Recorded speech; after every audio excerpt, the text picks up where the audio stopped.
2015년 3월 3일에 법안이 국회를 통과하자마자 많은 기자분들이 저희 집도 찾아오시고 학교로도 찾아오시고 제가 또 이미 예정되어 있는 그 국제회의가 있었습니다. 그 공항에까지 찾아오셔서 저한테 한 말씀만 해달라 이렇게 굉장히 요청을 많이 하셨습니다. 그런데 아니 3월 3일에는 공항에 오신 건 아니지만 어쨌든 3월 4일 날 해외 출국 일정도 있고 그 자료를 또 미리 읽어야 됐습니다. 읽어야 됐고 그리고 이제 그때까지 통과된 법에 대해서 아직 그 요약된 보도만 있고 정확한 내용도 알지 못한 상태여서 제가 답을 해드릴 수가 없었습니다. 그리고 이제 3월 4일 날 아시다시피 제가 출국을 해서 그 오스트리아의 비엔나에서 열린 회의에 출석했습니다. 다행히 회의가 이틀 일정인데 첫날 중요한 건 다 끝나고 그 다음날 일정은 제가 빠져도 될 것 같아서 그냥 바로 귀국을 했습니다. 해서 통과된 법을 입수해서 주말에 이제 검토를 하고요. 그리고 이 오늘처럼 여러분들의 질문이 예상되는 부분에 대해서 답변을 드리는 기회를 가지게 되었습니다. 다 아시다시피 원안에서 이제 일부 빠진 부분이 있습니다. 원안이란 건 제가 애초에 입법 예고했던 안입니다. 제가 애초에 입법 예고했던 안이 나중에 정부 제출될 때 조금 바뀌었고 또 정무위에서 법사위 나오면서 또 바뀌었고 이렇게 여러 차례 바뀌었습니다. 그래서 제가 원안이라고 하는 것은 제가 국민권익위원회 위원장 시절에 입법 예고했던 안을 기준으로 말씀드립니다. 그래서 원안에서 일부 후퇴한 부분은 사실 좀 아쉽게 생각을 합니다. 그래서 잘 아시는 것처럼 이해충돌 방지 규정은 빠져 있습니다. 당초 원안은 부정 청탁 금지, 금품 등 수수 금지, 이해충돌 방지 이렇게 세 가지 파트로 나눠져 있었습니다. 그 중에 이제 앞에 두 분야만 통과되고 이해충돌 방지 부분은 아직 통과되지 못하고 있습니다. 이 이해충돌 방지 조항에 대해서 굉장히 얘기가 많이 있었지만 이해충돌 방지 조항은 쉽게 생각하면요. 장관이 자기 자녀를 특채 고용한다거나 공공기관이 자신의 친척이 운영하는 회사에 특혜 공사 발주를 주는 등 그런 사익을 추구하는 걸 금지시킨다는 겁니다. 예를 들어 자기 형이 판사인데 그 동생이 그 방에서 그 형이 재판장인 방에서 변호사로서 또는 당사자로서 재판을 하게 되는 경우에 그걸 피하자. 이제 일단 재판에서는 다 피하는 절차가 있습니다. 그래서 그거를 행정에도 도입하자 이런 그런 이제 원리를 가지고 있습니다. 그리고 이제 또 공무원이 자기의 부모가 신청한 민원 서류를 직접 처리하게 한다든지 이런 걸 막자는 겁니다.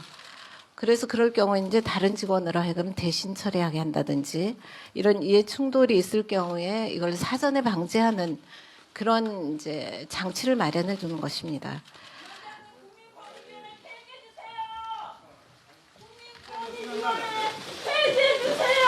예. 이 부분은 예.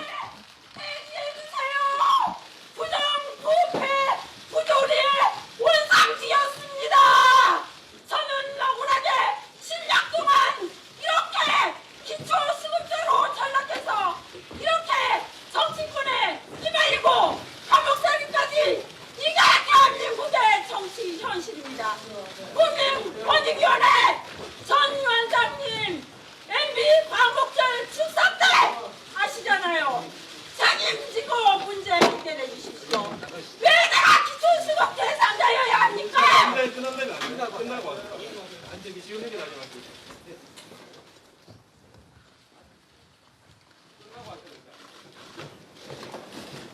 지금 자리에 계신 분이 저분의 사연을 아주 상세히 취재해서 언론에 한번 다뤄주십시오.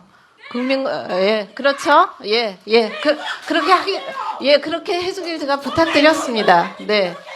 그리고 이거는 지금 다 여러분들이 기다리시니까 진행을 하십시다. 예. 그래서 이해 충돌에 대해서 사전에 방지하는 장치를 마련하는 것이었는데 이 부분은 반부패 정책의 매우 중요한 부분이라고 생각을 해서 함께 시행되어야 한다 이렇게 생각을 했는데 아시다시피 분리되어 일부만 통과를 하였습니다. 또 그다음에 100만 원 이하 금품 수수할 경우에 직무 관련성을 요구하는 것으로 그렇게 법안이 통과되었습니다. 원안에서는 100만 원을 초과했든 100만 원 이하를 불문하고 직무 관련성을 묻지 않았습니다. 직무 관련성이 없어도 형사처벌이나 과태료 처분을 하도록 했는데 통과된 법은 100만 원 초과했을 경우에는 직무 관련성을 요구하지 않으면서 100만 원 이하를 수수했을 때는 직무 관련성을 요구하고 있습니다. 그런데 현행 형법상의 뇌물죄에 관해서 우리나라 대법원의 해석은 일단 직무 관련성이 있으면은 바로 대가성을 묻지 않고 뇌물죄를 다 그 유죄로 인정을 해왔습니다. 그 금액이 아무리 적다 해도 뇌물죄를 인정을 해왔어요. 100만 원 이하일 경우에도. 그러니까 이건 결국 현행 형법상의 뇌물죄로 처벌할 수 있는 행위입니다. 근데 그것을 이 법에 의해서 과태료만 부과하겠다. 이렇게 돼버렸거든요. 제가 이 얘기를 사실 수차 여러분들께 했는데 이 부분이 좀 잘 이해가 안 되는 것. 이 부분이 왜 이렇게 됐는지 전 잘 모르겠어요. 그래서 제가 여기 참고 판례를 하나 붙여놨습니다. 참고 판례를 읽어드리면 뇌물죄는 직무집행의 공정과 이에 대한 사회의 신뢰에 기하여 직무행위의 불가매수성을 그 보호법익으로 하는 겁니다. 그래서 직무에 관한 청탁이나 부정한 행위를 필요로 하지 아니하여 수수된 금품의 뇌물성을 인정하는데 특별히 의무 위반 행위나 청탁의 유무 등을 고려할 필요가 없으므로 뇌물은 직무에 관해서 수수된 것으로 족하고 개개의 직무행위와 대가적 관계에 있거나 그 직무행위가 특정된 것일 필요도 없다. 이렇게 이미 판례가 나가고 있는데 직무 관련성을 요구해서 이 법으로 처벌한다는 것은 뇌물죄로 처벌할 수 있는 거를 뇌물죄로 처벌하지 않고 과태료를 묻겠다. 이렇게밖에 해석이 안 돼서 그 부분 조금 문제가 있습니다. 그다음에 이제 가족의 범위를 배우자로 축소한 부분도 사실 저는 좀 아쉬운데요. 원안에서는 가족 개념을 이제 민법 779조의 가족 개념을 적용했습니다. 그래서 그걸 보면 배우자라든지 직계 혈족이라든지 형제 자매까지 넣었고요. 그다음에 직계 혈족의 배우자, 배우자의 직계 혈족, 배우자의 형제 자매는 같이 사는 경우에만 해당이 됩니다. 그러니까 직계 혈족의 이제 같이 사는 그 사위, 며느리, 장인, 장모, 시부모, 처제, 처남, 시누이, 시동생까지는 같이 살 때 해당하고요. 배우자나 그 직계 혈족, 그러니까 자기의 그 부모나 자녀들, 형제 자매까지는 같이 살지 않아도 해당하는 그런 이제 것이었는데 이것이 배우자로 축소되었습니다. 사실 전직 대통령의 자녀들, 형님들이 많이 문제되어 왔지 않습니까? 그렇게 되면 이 축소가 좀 문제가 있지 않나. 왜 이렇게 넣었냐. 제가 나중에 불고지죄에서 잠깐 또 얘기하겠지만 본인이 받은 것과 동일시할 수 있는 경우라고 생각했기 때문에 이렇게 한 거거든요. 그러니까 배우자만 동일시할 수 있고 직계 같이 사는 장인, 장모, 시부모님 또 같이 살지 않더라도 아들, 딸들 또 뭐 같이 살지 않는 부모님, 형제 자매는 뭐 제외시킨 이제 그런 게 된 거죠. 그래서 그 부분도 전 좀 아쉬운 부분이다. 그다음에 가족 이제 그 경우에도 불구하고 그 배우자가 금품 수수할 시도 직무 관련성을 요구했죠. 원안에서는 가족 금품 수수 시에도 직무 관련성이 없어도 신고 대상으로 했지만 통과된 법에서는 직무 관련성을 요구해서 범위가 또 축소되었습니다. 직무 관련성의 문제, 가족의 문제가 다 있다고 앞에서 지적을 했죠. 그 다음에 또 부정청탁의 개념이 굉장히 이제 포괄적인 데서 그 축소되었습니다. 원안에서는 부정청탁의 개념을 특정 직무를 수행하는 공직자에게 법령을 위반하게 하거나 지위 또는 권한을 남용하게 하는 등 공정한 직무 수행을 저해하는 청탁 또는 알선행위 이렇게 규정했습니다. 그런데 통과된 법에서는 이걸 전부 삭제를 하고요. 15개 유형을 열거하는 방식을 취했습니다. 이거는 이제 금지 행위를 구체화하기 위한 것이다 이렇게 하는데 또 뭐 그럼에도 불구하고 이것도 명확성 원칙에 반한다 이런 주장들이 많이 있는 것으로 알고 있습니다. 근데 이 규정의 근본 취지는 우리나라가 사실 매사에 제3자를 통해서 문제를 해결하고자 하는 제3자 청탁 풍조를 근본적으로 개선하고자 하는 데 있었습니다. 그래서 이 규정에 의해서 부정 청탁 금지와 이에 따라 과태료까지 부과하게 되는 경우는 본인이 직접 청탁하는 경우는 다 뺐습니다. 왜냐하면 뭐 공무원들이 그렇다면 민원을 전부 다 뭐 복지부동하면서 듣지 않게 된다든지 또 억울한 그 사람들이 어디 가서 하소할 때도 없게 된다든지 이제 이런 그 얘기들이 많이 있을 수 있기 때문에 또 본인이 자기 일을 좀 아까 오신 분처럼 본인이 억울하다고 생각하고 하소하는 것을 조금 과도하게 하는 것까지 다 처벌하는 것은 그건 안 되겠다. 라는 생각에서 본인이 직접 청탁하는 경우는 다 빼고 어디까지나 제3자를 통해서 문제를 하고자 하는 그런 경우만 이제 과태료 대상으로 삼았습니다. 이는 그동안 우리 사회에 만연한 매사에 일만 생기면 무조건 유력자 등 제3자를 찾아가서 청탁하고 이를 통해서 목적을 관철하려는 그런 고질적인 제3자 청탁 풍조를 근절하기 위해서였던 것입니다. 그래서 이로 인해서 우리 사회가 이제 백이 있어야 되는 사회, 뒷심이 있어야 되는 사회, 또 브로커가 설치는 사회, 배달 사고도 많이 일어났지 않습니까? 배달 사고가 일어나는 사회, 이런 식으로 이제 타락한 모습을 많이 보여왔던 것입니다. 따라서 원안에서는 부정청탁 개념은 오히려 포괄적으로 하되 부정청탁이 되지 않는 사례를 쭉 예시를 한 것입니다.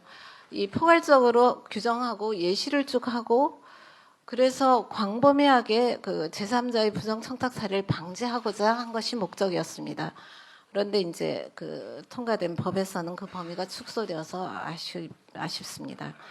그리고 선출직 공직자들의 제3자의 고충 민원 전달을 부정청탁의 예외로 이제 규정을 하고 있습니다. 그래서 이것은 이제 원안에 없던 내용이 추가된 것인데요.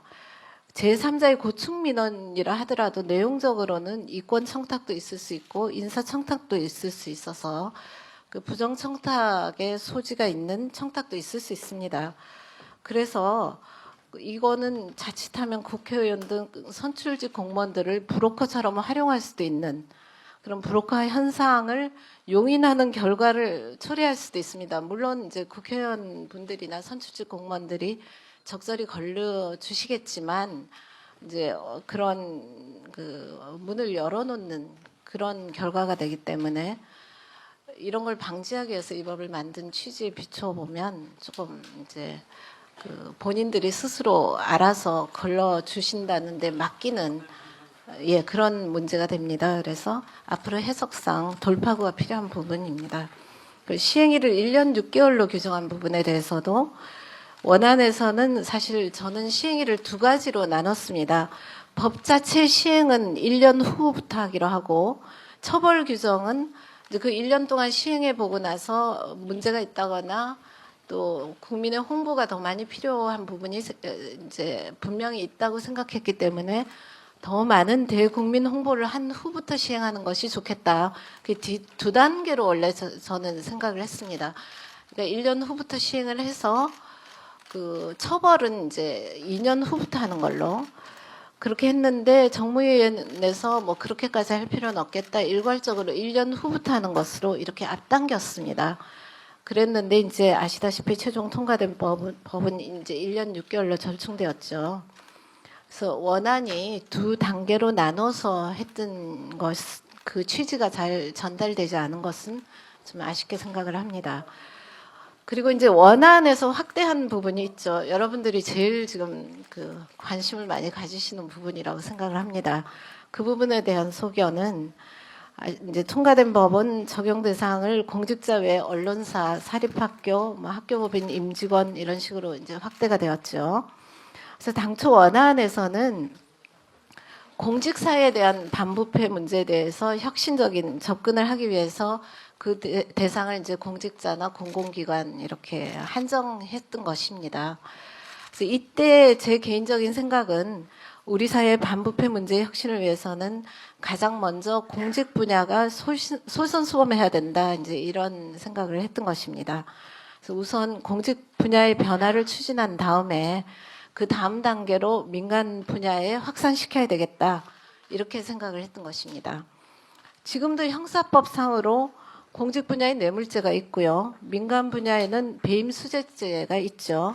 근데 그런 형사처벌 법규가 있지만 그 역할이 한정적이어서 이제 이법과 같은 새로운 접근이 필요하다고 생각했던 것입니다. 그래서 직무 관련성이나 대가성이 없는 금품 수수까지도 무조건 처벌할 수 있는 또는 이제 과태료를 부과할 수 있는 새로운 법률을 시도하게 된 것입니다. 이처럼 저는 우선 공직사회에서 시작해보고 차츰 민간 분야로도 확대하는 법안을 만드는 것이 적절하다 이렇게 생각을 했습니다. 사실 민간 분야의 부패 척결도 매우 심각한 문제입니다. 저희 그 CPI 지수나 이런데 민간 분야도 다 들어가는 거죠. 예컨대 민간 분야의 A 기업에서 임직원이 하도급 업체로부터 부정청탁을 받거나 금품 수수 등 부패를 한다면 과연 그 기업이 글로벌적인 그 성공한 기업이 될 수가 있겠습니까? 그래서 이처럼 민간 분야의 반부패 대책도 사실 절실한 것입니다. 다만 이러한 작업을 공직사회로부터 시작할 수밖에 없다 이렇게 생각해왔는데 이번에 뜻밖의 국회에서 언론과 사립학교 분야를 추가해서 저는 사실 깜짝 놀라지 않을 수 없었습니다.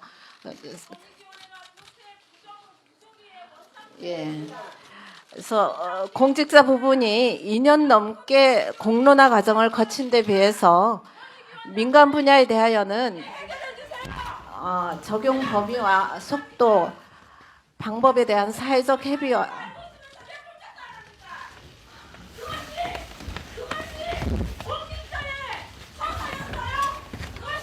안 들리는 건 제 책임이 아니라고 생각하고 계속하겠습니다. 예. 예, 공직자 부분이 2년 넘게 공론화 과정을 거친 데 비해서 민간 분야에 대하여는 적용 범위와 속도, 방법에 대한 사회적 합의와 준비가 부족한 상태에서 급하게 확대된 면이 있기 때문입니다. 그래서 저는 지금도 공직사회의 반부패 문제를 새롭게 개혁하고 차츰 2차적으로 기업, 금융, 언론, 사회단체 등을 포함하는 모든 민간 분야로 확대하는 것이 효율적이고 그 범위와 속도, 방법의 문제는 또 따로 사회적 합의를 도출해 나가야 된다. 이렇게 생각하고 있었습니다.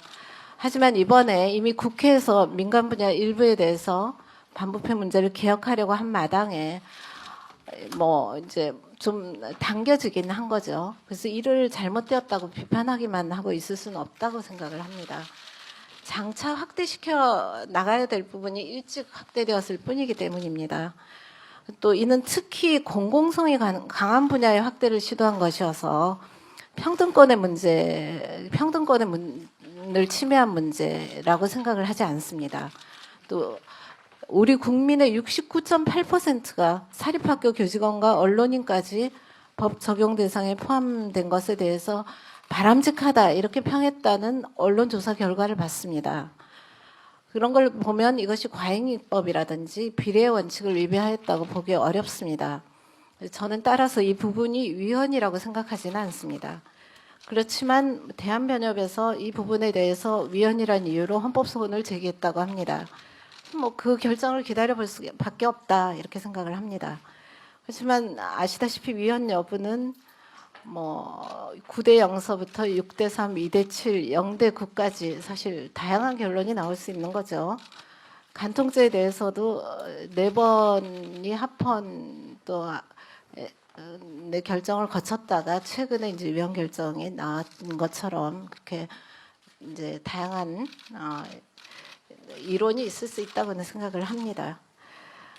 그런데 이제 다만 언론 부분에 대해서는 지금이라도 우리 헌법상의 언론의 자유가 침해되지 않도록 특단의 조치가 마련되어야 한다고 생각을 합니다. 예컨대 수사 착수를 할 때 그 일정한 소명이 있어야만 수사 착수를 할 수 있게 한다든지 또 수사 착수 시에 언론사에 사전 통보를 한다든지 이런 장치가 필요하다. 왜냐하면 언론의 자유는 특별히 보호되어야 하는 아주 중요한 민주적 가치와 꼭 필요한 가치와 꼭 필수적인 가치를 유지하는데 민주적 가치를 유지하는데 꼭 필수적인 그런 자유이기 때문입니다. 그래서 참고로 이제 공직선거법 같은데 보면요, 부분적으로는 범죄 혐의가 있다는 소명이 이유가 있을 경우에 조사에 착수한다 이런 규정이 있는 부분이 있습니다. 이런 식으로 언론 자유의 침해에 대해서는 우리가 좀 더 깊이 고려할 여지가 있다.